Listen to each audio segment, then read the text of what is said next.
Imagine your country has been facing a terrorist incursion for over 30 years. Your Western and European allies have condemned the attackers, recognized the group as terrorists, and offered their support to you. Now, a few years ago, a new, bigger, and even more widespread threat has surfaced.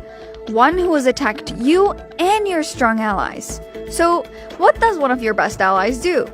Arm and train your longtime enemy in order to fight the new bad guys, and then let them settle up right next to you. You see why Turkey's upset. That's what's happening right now on their southern border with Syria, where the YPG control 65% of the Turkey-Syria border. The US says that Turkey should concentrate on attacking Daesh, but Turkey sees the YPG buildup as a greater long-term threat. Here's some background. In order to fight Daesh, also known as ISIS, in Syria a few years ago, the US armed and trained a group of mostly Kurdish rebels going by YPG, who later changed their name to SDF. More on that in a second. The SDF moved into areas which Daesh had been controlling, and they decided to stay and hold up in cities like Afrin, Manbij, and others. Some areas previously controlled by Daesh are now swarming with SDF fighters.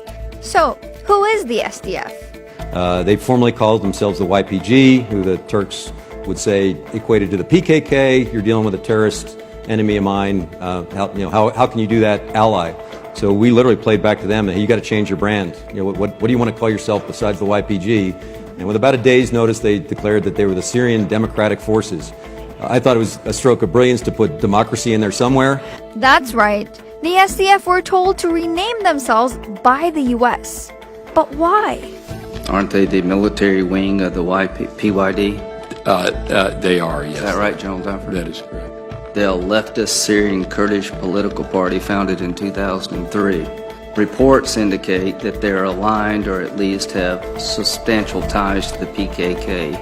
Is that true? Yes, we have. Is the PKK a terrorist organization in the eyes of the Turkish government? The PKK is a terrorist organization not only in the eyes of the Turkish government, but in the eyes of the U.S. government as well, Senator. Turkey says this is why they launched an operation to clear the area of the SDF. So, how would you feel about your allies arming your enemies, then asking you not to fight against them?